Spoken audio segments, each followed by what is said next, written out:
get ready to zoom in on a country whose story is so long, so layered, and so downright dramatic that it puts most epic movies to shame. I'm talking about China, one of the planet's great cradles of civilization, and it's got an ancient heart that's still beating strong today. Seriously, we're diving into an almost 5,000-year history here. Just pause and think about that for a second. Its roots are deep, sprouting up in the fertile basins of the Yellow River, or Huanghe and the Yangtze River, where farmers' settlements eventually blossomed into the first Chinese towns and national unions. And the earliest written records? It dates back to the 4th millennium BC. So let's get started, shall we? Okay, we can essentially break this massive story into 3 main acts, and we're starting with the first one, pre-imperial China. This early period, which includes the Xia, Shang, and Zhao dynasties, was a bit of a political rollercoaster. Power was often shaky, often in the hands of religious leaders, and local governors had a lot of independence. But things really changed in 221 BC with the start of the Imperial China era. Enter Emperor Qin Shi Huangdi. He was the one who united the 7 Chinese kingdoms, conquering the surrounding territories, and effectively turning what had been a collection of squabbling states into a single, integrated country. He's so important that the name China actually derives from his dynasty, the Qin. And that's not all the Qin dynasty did. They also went full-on nation builder. They standardized the regional written scripts into a single national one and started building upon existing border fortifications, a project that would become the world-famous Great Wall of China. Oh, and lest we forget his eternal entourage, the famous terracotta army of over 13,000 warriors and horses, still guarding his tomb to this day, nearly 2,000 years later. Talk about an ambitious project. Now, for the next 2 millennia, China was ruled by a succession of powerful dynasties like the Han, Sui, Tang, Song, Yuan, Ming, and Qing.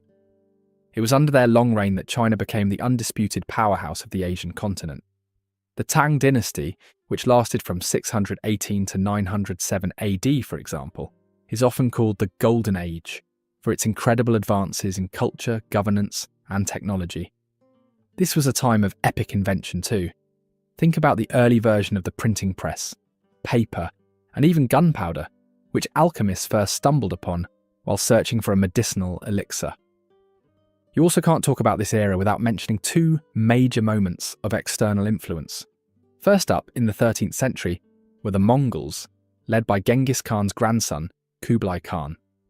They essentially swept across the territory, conquering the whole country and establishing their own dynasty, the Yuan. Later in 1644, the Manchus took over and established the Qing dynasty, which would sadly be the very last of China's imperial houses. Now fast forward to the 19th and early 20th centuries, and things get tough.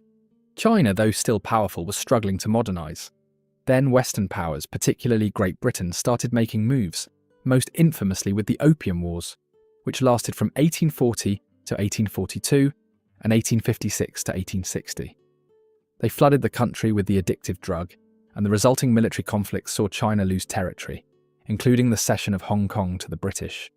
Internal conflicts like the massive Taiping Rebellion didn't help either, claiming at least 20 million lives. This weakness was a real wake-up call, and eventually, the empire simply ran out of steam. So, in 1911, the Xinhai Revolution swept through, leading to the downfall of the Qing dynasty and the formation of the Republic of China in 1912, with Sun Yat-sen as the first president. And this signalled the 3rd era in Chinese history, modern China. But political stability remained elusive. After Sun Yat-sen's death, a period of control by warlords followed. This chaos created the perfect environment for new ideologies to take root. And by 1921, the Chinese Communist Party, or the CPC, was founded in Shanghai. This set the stage for one of the most consequential rivalries in modern history, the Communists versus the Nationalists, first led by Sun Yat-sen and later by Chiang Kai-shek. The next few decades were brutal. There were purges like the Shanghai Massacre, a relentless civil war from 1931 to 1949, and the terrible Second Sino-Japanese War that happened from 1937 to 1945.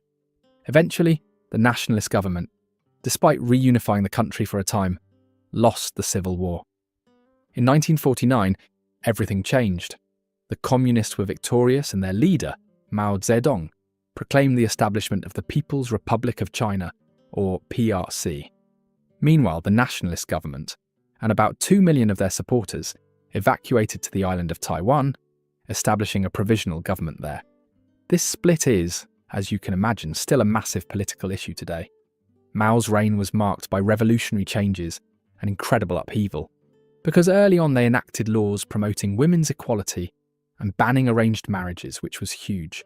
But then came the disastrous Great Leap Forward, a campaign to rapidly transform the country's economy that led to one of the largest famines in human history, resulting in an estimated 30 million deaths. Then there was the Cultural Revolution, a decade-long period of political and social chaos aimed at purging bourgeois and traditional elements from society. Rival factions and student groups known as the Red Guards attacked intellectuals and people with counter-revolutionary backgrounds, destroying much of China's cultural heritage. It wasn't until after Mao's death in 1976 that China began to chart a new course under the leadership of Deng Xiaoping. Starting in 1978, Deng initiated the Four Modernizations program in agriculture, industry, defense and science, and economic reforms that led to China's dramatic shift toward a market-based economy. This period of Chinese socialism and the open door policy began a period of unprecedented economic growth that continues to define the country today. And there you have it, a massive, complicated history that takes us right up to the modern era, where China has cemented its place as a global economic giant. Next up, we're going to dive into the mind-blowing geography of China. You won't believe how diverse this landscape is. Honestly, China is so massive and so varied that calling it a single place is like calling a library a single book. In fact, its land area is about 9.6 million square kilometres, which is around 3.7 million square miles. And China's broad cultural diversity can be divided into different geographic fingerprints. These are regions so distinctive that the environment dictates everything: the climate, the soil, the crops, the homes, and the culture. So let's go on a cross-country road trip through these 8 unique regions, starting with the Yangtze Valley. This is the beating economic heart, defined by the Yangtze River and its massive web of tributaries. Life here is all about the water. Right next door is the southeast coast, including megacities like Shanghai. This area shares the Yangtze's watery wetlands vibe, but it gets a huge boost from the Pacific Ocean. The ocean's warm currents bring milder winters and tons of rain. And you know what that means for farmers? Abundance.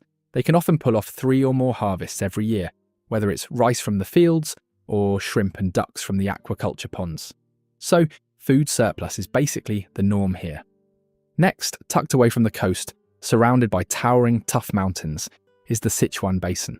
This geographic setting creates a unique, mild climate and incredibly fertile soil, which means farmers here don't just get multiple crops annually, they get a diversity of specialty foods. That's why if you ever wonder why Sichuan food is so distinctive and spicy, it's the unique fingerprint of this protected basin. Now let's head north, where the environment is far more challenging. First, you hit the North China Plain. It looks flat and easy, but it's deceptively difficult. The gentle topography means it's prone to extreme flooding, and there's often no good place for the water to drain, creating marshes and shallow lakes. On top of that, the weather is highly variable, with extreme temperatures and common dust storms. The result? Farmers are lucky to get good harvests only 3 out of every 5 years. Truly, it's a tough, fickle environment. Even more extreme is the Loess Plateau. The signature feature here is loess, a fine wind-blown dust that has accumulated to depths of over 1,000 metres, or about 3,300 feet. While this loess is fertile because it's rich in calcium, the region is arid and the soil doesn't retain water well. This makes traditional farming incredibly difficult. You're talking about getting maybe 2 harvests every 3 years. Moving into the remote western and northern reaches, we find China's true geographic extremes. The Qinghai Tibetan Plateau is literally the roof of the world. It's brutally cold all the time, and because it sits in the rain shadow of the Himalayas, it's mostly arid. It's a harsh, non-tropical place, though in a bizarre twist, you can find rhododendron and even banana trees growing in the far south where the Indian monsoon hits. North of the plateau is Xinjiang, China's largest province, a land defined by vast deserts, massive mountains, and tiny oases. The south is dominated by the Tarim Basin, which is mostly taken up by the unforgiving Taklamakan Desert. The basin is framed by massive mountain ranges, the Kunlun Shan, Karakoram, and the beautiful Tian Shan, which separates the Tarim from the smaller, slightly wetter Yungar Basin to the north. Life clings to those small, scattered oases. Then there's the southwest uplands, dominated by rugged, highly eroded topography. It gets hammered with massive rainfall from tropical cyclones. The terrain creates numerous tiny, self-sufficient local niches, which is why this area is a fascinating mosaic of distinct ethnic groups, many of whom live across the borders in Southeast Asian nations as well. Finally, we head up to the freezing, ice-dominated northeast, historically known as Manchuria. Its signature features are the long, brutal winters and two large wetland areas. Despite the ice, this region is a national asset, economically vital thanks to its core resources of iron ore and coal. But a country isn't just mountains and rivers, it's people and power. Now let's talk about the structure that holds all of it together and the engine that drives a huge portion of the global economy, China's politics and economy. So get ready for a deep dive into the blueprint that runs the world's second largest economy. To understand China, you have to understand one thing. Unlike Western democracies, which operate on election cycles, China runs on planning cycles, meaning the entire economic and political direction of the country is decided by the Central Committee of the Chinese Communist Party, or CCP. This is the highest political body, composed of about 370 of the most powerful people in China. Every so often, these top leaders gather in Beijing for a week-long meeting, or a plenum, and their key planning tool is the 5-year plan, or FYP. This is the ultimate, detailed blueprint that spells out exactly what China wants to achieve for the next half-decade. It dictates the direction the leadership wants to go in, and aligns all state resources toward those predefined conclusions. For example, they're currently finalising the plan that will guide policies from 2026 through 2030. That's a 5-year commitment to a specific strategy. A powerful way to build a nation, right? And right now, China is navigating a really complex economic transition. Experts call it a two-speed trajectory. On the one hand, China is showing incredible momentum in its emerging sectors. You see strong exports and continued investment in new factories, especially in areas like electric cars and advanced technology. The country's overall trade surplus is a beast, on track to surge past $1 trillion in 2025, breaking its own previous record.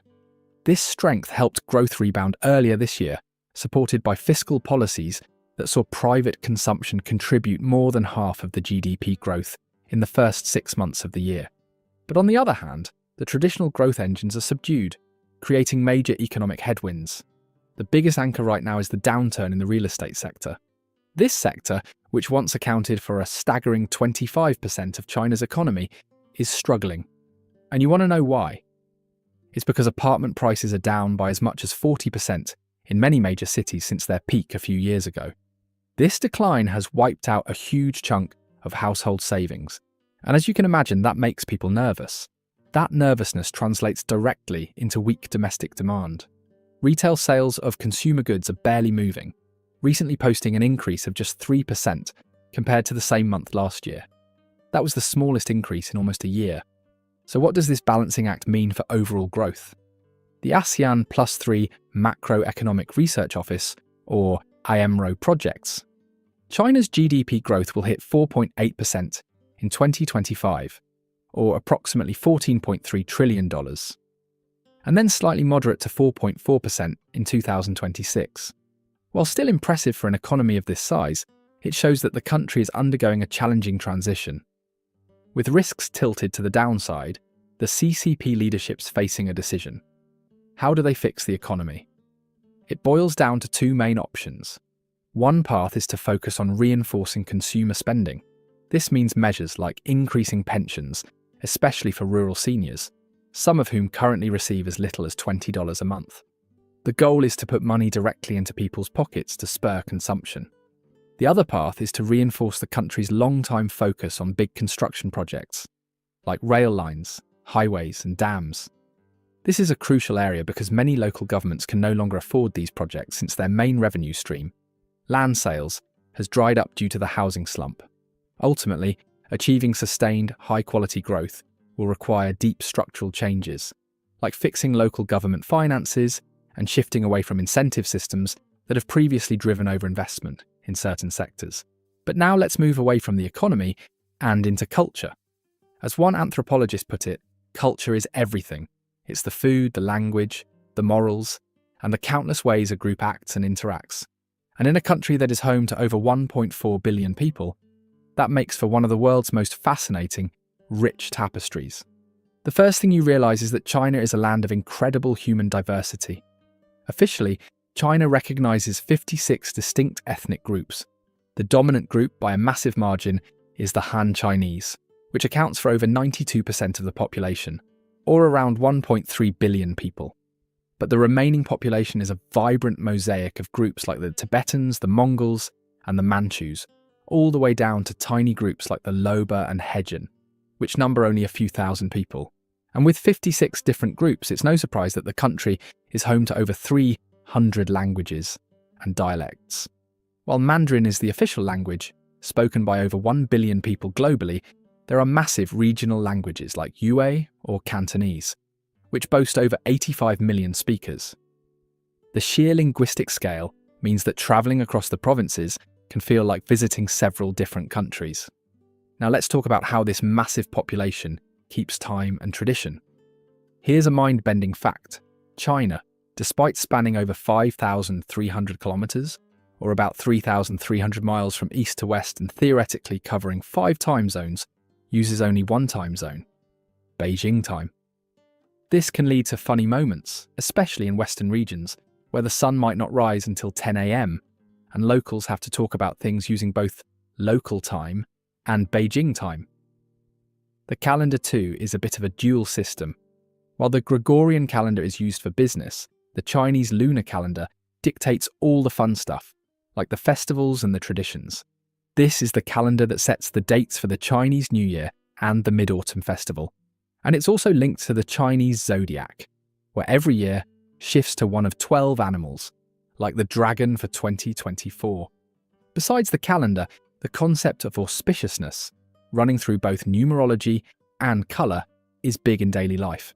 So for example, numbers like 8 and 6 are lucky. Then the number 4 is considered very unlucky because it sounds like the word for death. Similarly, the colour red symbolises good fortune and success, while white traditionally signifies death and mourning, which is why it's the colour worn at funerals. And this worldview is not random, it's actually rooted in ancient philosophy, most notably traditional Chinese medicine, which focuses on the balance of qi energy and healing through herbal remedies and acupuncture. Hand in hand with TCM is feng shui, which aims to harmonise individuals with their environment to promote prosperity and health. And what about the cuisine? When you think of Chinese food, you're usually thinking of just one region. The food is so vast and varied that it's formally categorised into the 8 great traditions.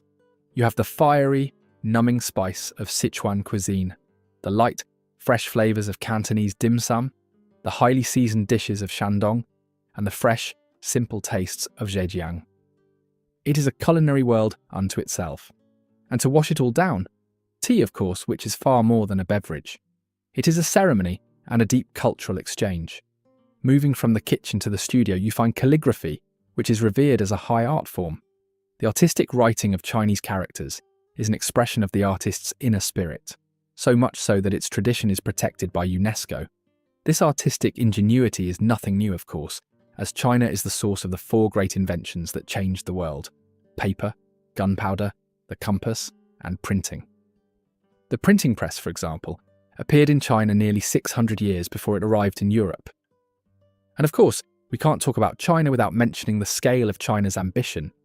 And it's none other than the Great Wall of China. It remains a marvel, stretching over 21,000 kilometres, or about 13,000 miles, and it took over 2,000 years to construct. But today, China is building on that legacy with the world's largest transportation network, boasting the longest high-speed rail network and trains that can reach speeds of over 400 kilometres, or 250 miles per hour. So I know that there's a lot of information to take in, but what is the most incredible fact about China that you learned today? Let me know down in the comments. And as always, if you loved this video, you'll enjoy this next one.